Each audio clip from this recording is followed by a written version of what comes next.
Well, hi everyone. I am Christy, if you haven't met me yet, and I have been eating a carnivore diet for just over 1 year. And I also have two sons, and my younger son was diagnosed with sensory integration processing disorder as well as ADHD. And I'm not going to go into, great detail about that because that would make this video very long. But those diagnoses started when he was about 3 years old. The sensory one, and then the ADHD one came along a little later once he got into middle school. And in February of this year, so about 6 months ago now, he agreed to try a mostly basically carnivore diet. He agreed to try it for 30 days. And it has now been just about 6 months. Like, we're coming up on 6 months at the end of July here. And so it's been a while since I've done an update like this. I've done a couple of lives where I've talked about some things, but I wanted to sit down and just do a dedicated update. So here we go. He had many severe symptoms with both the sensory integration processing and ADHD. Some of them even were overlapping symptoms, causing things to be extremely difficult. Things basically at home, in life, and at school. Things that would just be normal, everyday things that we have to do, like getting ready for bed, getting ready to go to karate. He did karate for a while to try to help with some of his symptoms. Getting ready for school, brushing teeth, taking a shower, come to the dinner table, just basic things that just should kind of be part of a normal, easy. I mean, it's just life, right? But those things would be an intense and severe challenge, because when you would ask him to do those things, invariably he would not do them, or he would not do them in a timely manner. And then everything would just sort of devolve because he would refuse to do them, all the while getting angrier and angrier to the point of throwing things, breaking things, name calling. We're talking complete meltdown, complete loss of emotional control. And when a child with ADHD and also with sensory integration processing, like you can have some emotional dysregulation with that as well. So he kind of had a double whammy. But once they're in full meltdown mode, the only way out is through. So they just have to get it out of their system. But at first, when you're a parent and you're just learning this, and maybe you don't know that yet, or, it's like, I'm the parent around here. And it was very hard. And even after I learned that lesson of he's just got to go through this, sometimes he wouldn't just stay in his room and calm down. He would follow me out to the living room or wherever I was trying to get away from. And so we had many incidents like that where he would follow me and choose to continue the argument. And even if I was quiet and just not engaging with him, he would get more and more angry and do more and more things to attempt to engage me. And then, of course, if you engage again, you've already lost there. So anyway, I just feel like I have to try to explain these things, because people often think, ADHD, okay, so he can't sit still and he can't focus, and that's part of it. And those are like the two main symptoms I would say that people can see, is that they tend to not want to hold still, and that they might have a hard time in school because they can't focus. But there are many, many other symptoms that can go along with ADHD. And what I've just described to you was one of the main ones that he exhibited, as well as just a general immaturity, being 3 to 4 years more immature mentally than his chronological age, and just a whole host of problems. Again, I said I wasn't going to get into great detail, but so there you have it. We would just, he's never gotten very good grades in school, even though he has been fully assessed, and his cognitive ability is, well above normal, actually. He just has a hard time putting pencil to paper, getting thoughts out on paper. He would refuse to write, and things like that, which would result in, poor grades. And so what did we try? Starting at 3 years old, we tried occupational therapy because at that time we had an occupational therapist we paid for out of pocket who did the diagnosis of the sensory integration processing. And so she began working on that. We didn't see a lot of change, though, in his behavior and things like that. He still continued to have these meltdowns. At that time, he was in preschool. He would have them in preschool a few times a week. He would have to be carried out of his classroom. So that didn't really improve much in the way of behavior. We tried, of course, all of the strategies at home, like visual schedules, like just take one thing at a time and don't give too much, overwhelming, tasks and things like that. One step at a time, reminders, like stamps or happy faces, checkoffs, stars, that kind of chart kind of thing. So we tried all of that stuff, and all of those things just made him angry. The use of them just made him angry. The use of not using them also would make him angry. So we didn't really have a lot of success there. He went to elementary school and continued to struggle, and now, grades are in play. And, although he didn't ever get held back, his grades were always much lower than his apparent ability. So we put him on an IEP, which is an individualized education plan, at first for speech. He qualified for speech under the area of pragmatics, which is kind of understanding other people's point of view, not, being able to take turns and have a conversation and that kind of thing. And he worked on that with a speech teacher for almost the whole time. So from kindergarten through 4th or 5th grade, a very long while. He worked on those things. That way we got the counselor at the elementary school involved right away. A couple years into elementary school, he was also added a behavioral support plan because he was still exhibiting these behaviors at school. On occasion, he would be the kid where the whole class would evacuate because he would get so upset. The whole class would evacuate because he would refuse to leave the room. That didn't happen like how it did at preschool several times a week, but that did happen a couple of times during 3rd grade. 3rd grade seemed to be kind of rough. And I think some of that was there was another child in that classroom, similar to him. So I think they fed off of each other. But anyway, yeah, so 3rd grade was rough in that respect. Around then, we switched his IEP over. We added some academic things to his IEP because that was when the ADHD diagnosis was given.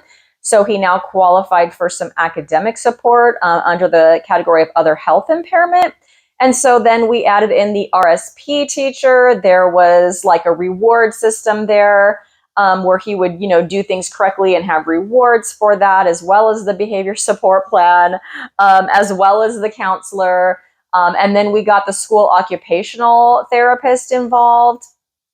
And so he was doing that at school. I think about once a week plus consult, and he was given lots of different devices, for example, headphones, like noise canceling headphones, kicky bands, and things of that nature. So yeah, he was given all of this support through elementary school. We never noticed any kind of positive change with any of that.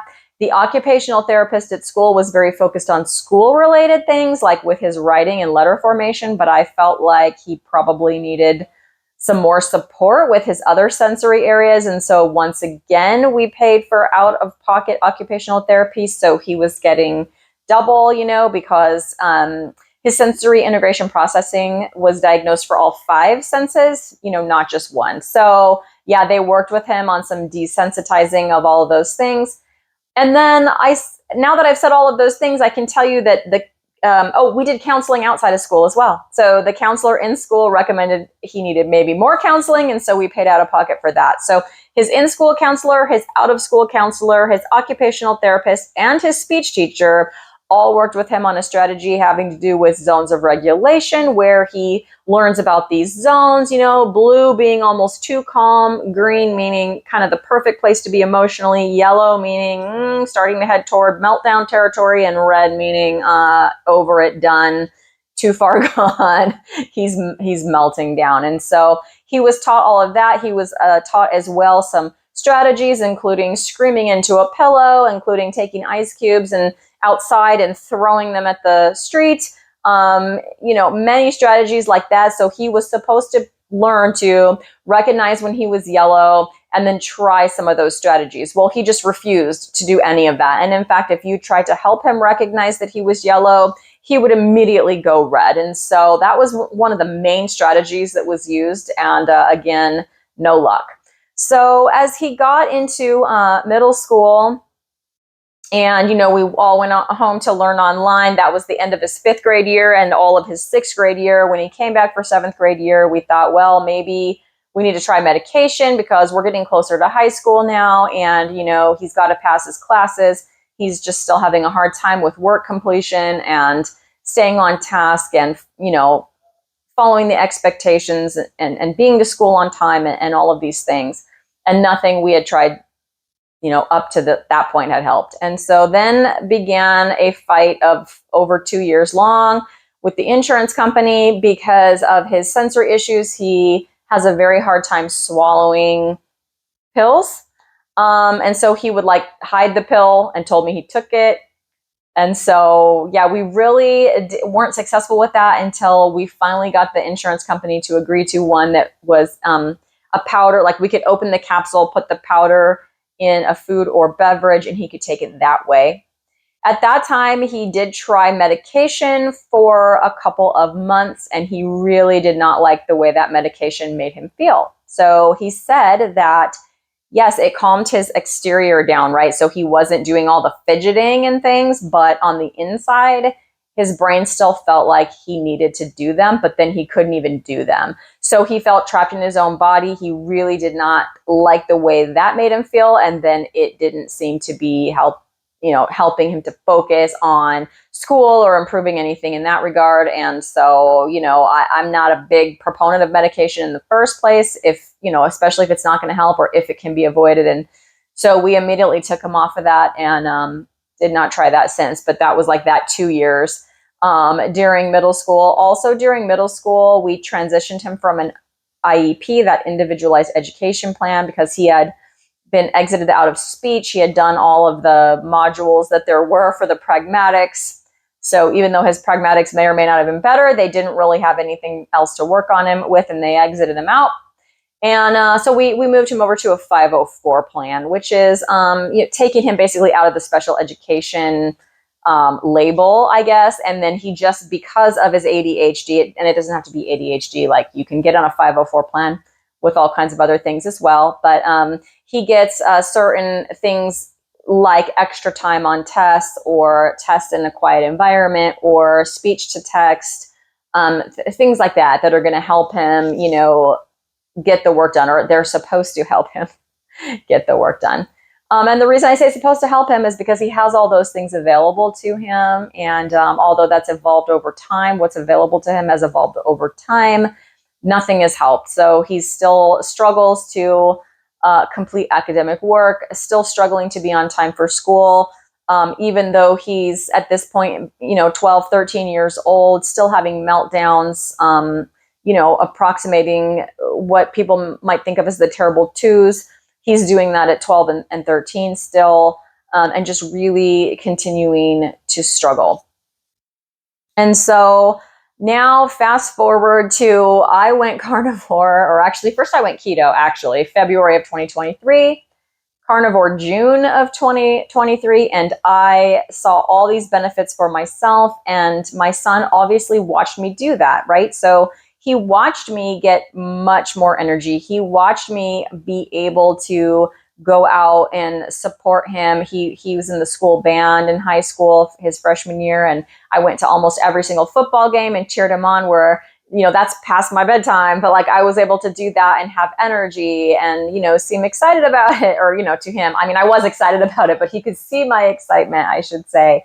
And he watched me start doing things like sprinting and other exercise. And so I knew that he had been watching this. And the further I got in, the more I realized that, this way of eating can be used, for mental conditions like ADHD. And so I brought it up to him, and he agreed to try it for 30 days. So on February 1st of this year, He started basically a carnivore diet, and he agreed to do it for 30 days. Now, I have other videos, detailing what happened. So very, very quickly, I will tell you kind of what the diet looked like at the beginning, because it's evolved a little bit since then. But at the beginning, we focused on a lot of substitute foods. So he would eat things like pizza Hot Pockets. And so I kind of made a ketovore version of that with cheese slices for the bottom and the top, pepperoni and sausage in the middle with a little scoop of low-carb marinara sauce. And then you just bake it in the oven for 5 minutes. They are delicious, and he loves them. And I will say that I brought that one up first because that little bit of tomato sauce is the only plant material that is still left in his diet. Everything else is totally from an animal. Another one was chicken nuggets. So he would eat a lot of processed chicken nuggets from the freezer section. And I started buying ground chicken and like Parmesan cheese and chopped up bacon and putting that together, and maybe a little pork panko, and putting those in the air fryer or the oven. And, he really liked those. And so we started off, with some substitute foods like that, gradually adding in some other things. But right away, he got quite used to sausage and eggs. So he loves scrambled eggs with a little bit of sausage and some butter in there. And I would say most breakfasts, especially on school days when it's school, that's what he enjoys for breakfast. And sometimes he'll even come out and ask for it, like on a weekend, or now we're in summer vacation, he'll come out and ask for that. So he's really started to like them. I knew that school lunches were going to be a challenge, because the thing with school lunches is here they're free. So he could go in there and get whatever he wanted without me having to put any money in an account.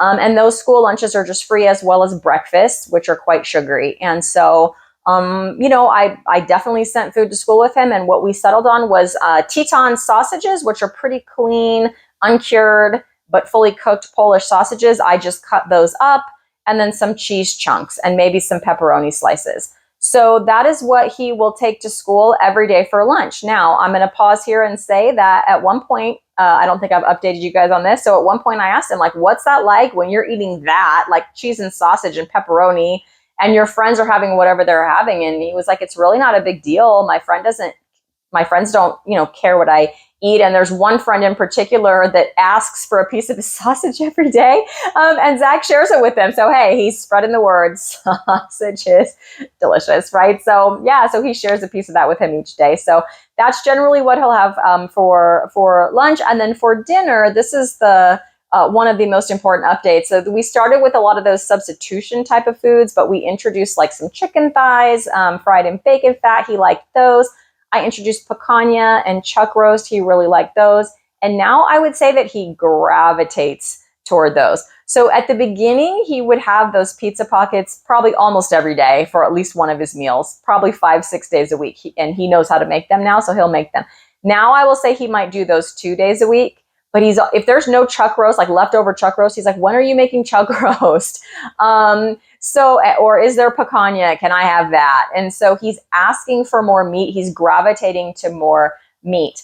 Another thing, if you've watched the videos that I made in the beginning, you'll know that one of his stipulations, or actually his only stipulation, was, I think ice cream is going to be the hardest thing to give up. And so I tried several kinds of low carb ice cream, and we finally settled on these low carb or keto cookies that I was making, and he would have one per day. Yes, he has that kind of self-control. But yeah, after dinner, he would have one, maybe about that big around.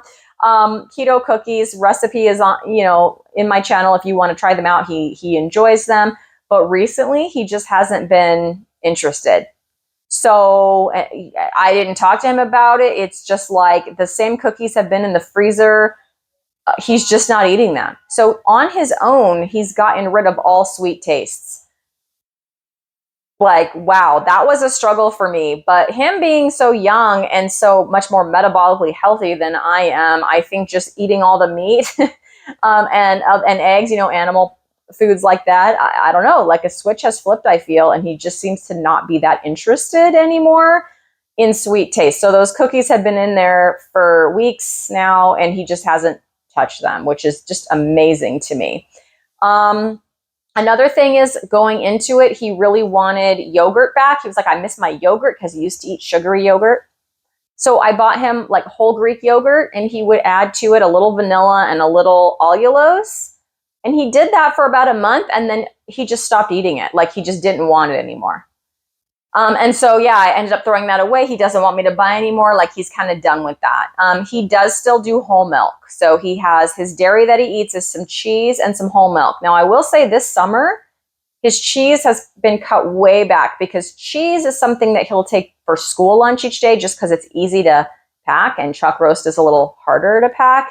And he's particular because of his sensory issues, maybe, I'm not sure, but he won't eat like cold steak bites. Like I love those. I take those for lunch, but he doesn't want those. So yeah, the cheese. But now it's been summer vacation, the cheese has been cut way back, which I think is interesting. In fact, the other day I asked him if he wanted some cheese. And one day he said yes. That was the first cheese he's had all summer. And then one day he's like, no, thank you. So yeah, he could moderate cheese, I guess. So that's another update. He was invited to a friend's house beginning of summer, and the parents were going to be serving, pizza. There was going to be chips over there. This was the second time since doing this that this was going to be a type of gathering like that. And just like the first time, I sent him with some food to go. And he just ate that. And I asked him afterwards what everyone else ate. And he told me pizza, chips, and soda. And he just had his little sausage and cheese. And so he doesn't seem to have a problem sticking to things when I'm not around. I just kind of, I sent him prepared, but I don't tell him like, you better stick. I don't lecture him. I just let him do what choice he's going to do. And he seems to be making right choices.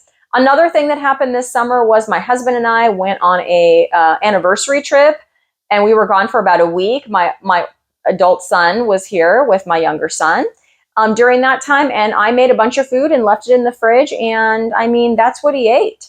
He really stuck to that as far as I can tell. I didn't come home to find fast food wrappers anywhere or things like that.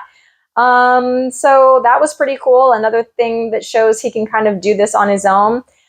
We went out to a restaurant just recently for my mother-in-law's 70th birthday. And this was his first time doing this, where he and I just ordered some burger patties. So, that was pretty awesome. He just had a couple burger patties. He said they were good. He liked them. He didn't feel bad that his brother was sitting next to him eating, like a regular hamburger. And that's the thing, is he doesn't seem to begrudge anybody their other food, or like, oh, I wish I could be eating that. It's like he just shifted over, and now that's the lane he's in, which is pretty cool. As far as behavior modification, so many of you know the room cleaning story. Very quickly to reiterate that, he was borderline hoarder. His room was full of junk. I had stopped fighting the clean your room battle because it never really went well. And within the first week, he started cleaning out his room. And within the first 3 weeks, it was totally cleaned out, including the closet, under the bed, everything else. And it just kind of stays in this general state of cleanness now. Whereas prior to that, it was a dump. It was a nightmare. It was worse than a tornado. It was just piles of disgustingness everywhere you looked. So that was a pretty amazing change. And then at one point, he was just like, came out of his room, and this was after he had cleaned it, but a few weeks had gone by, and he's like, my room's getting a little messy. I think I'm going to clean my room today. Like nonchalantly, like it's not a big deal. I'm like, you don't remember all of the the battles, right, over the room cleaning that we used to have when he was a kid. Just nonchalantly, like it was just normal. And here my chin is on the floor, and he's acting like it's just another normal day. So that's been really nice, just to see that he can manage that. So before, he would say things like, he's told me that it seemed so overwhelming. Like he would look at it, he would know he was supposed to do it. It would seem completely overwhelming. So he would just go play a video game or just go watch YouTube. And now it's like he looks at it, he can compartmentalize the task himself. He can work on it. And yeah, it's not like he enjoys it, but it doesn't seem overwhelming. There's not that big, huge barrier that kind of internally blocks him, from doing that thing, which I think is so awesome. Also, just general life around the house. So all that stuff about getting ready for school, or he now takes a shower on his own without me telling him. That would not happen before. And I think that's something new that I haven't said here. So yeah, every single day he goes in and just takes a shower, washes his hair, and he just does it without me having to tell him. Before, if I didn't tell him, and let's say we were on, a break from school, 2, 3, 4 days could go by. And even if I would tell him, he may or may not do it. Now he just goes and showers. So that's pretty cool. That's since he's gone on this way of eating, for sure. So yeah, now again, we're on summer vacation, but he gets ready when it's school. He gets ready for school on time. It's not a big deal. He comes out, he's able to do it all. I don't have to give him any reminders, timers, which didn't really work anyway, but he just gets ready. He does the list of things it takes to get ready. He grabs his lunch, he grabs his electrolytes, and we are out the door, generally on time. He now says things like, thank you. So if I make him a meal, thanks, Mom. I never used to hear things like that before. So just little things like that have been, just game changing for me. And I think for our family life in general. He doesn't have meltdowns. He doesn't freak out. If you have to talk to him about something like a responsibility that he needs to be doing, he may not like it, but he doesn't have a meltdown. Now, when it comes to school, okay, let's talk about school. So school for the whole regular school year did not really improve. He ended up needing to take summer school for 2 classes, which he did do, and those are both done, and he did get an A+ in those 2 classes.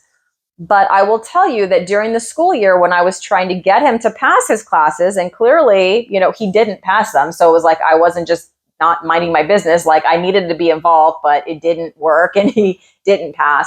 There were, I think, twice where it was getting like you could tell that his emotional state was, it was going in a bad way. But then I would just say, I could see that this is upsetting you right now. So let's just take a break from this conversation and we can come back to it later.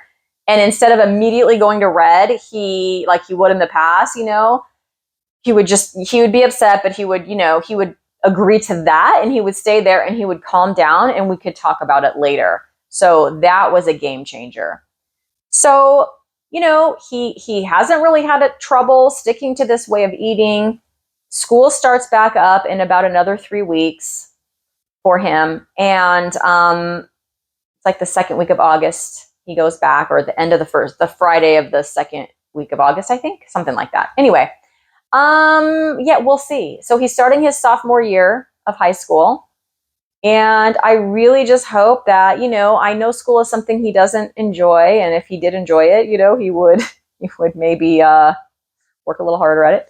But, we'll just see, because now he's had a good 6 months under his belt. He's had summer vacation. All we can do is move forward into the future and see. I almost forgot one important update. So he has been working very hard for the last 1.5 years to earn money for a new computer. And he did hit that target recently, but he was in summer school, or he was getting ready for summer school. And I said, look, I know you reached the target for your computer, but I also know that if we get this computer and you're in summer school, there's no way that you're going to succeed at summer school because you've got this new computer and you're going to want to be doing that. So he was totally fine with postponing the ordering of that computer on the contingency that he passed summer school with C's or better. Now, what did I just say a few minutes ago? He got 2 A+ in summer school. So he definitely did that. The computer has been ordered, but that is something he would never have negotiated before. He would have been like, that's not fair. You said if I this, you would this, and blah, blah, blah. And, he wouldn't look at the current situation and make adjustments. And he was willing to look at that and agree, like, Mom's probably right. Like, if I have that brand new computer in front of me, like, I'm not gonna do my best in my main responsibility, which is school. So that was pretty cool too. So I hope you enjoyed this update. I will continue to make these as we go along, into the school year. We'll see how it's going. Any little life events that happen or any new changes that I notice, I'll be sure to let you guys know. But I guess it's now time for me to go and meet some wellness. One kid who is no longer suffering with ADHD at a time. Bye, everybody.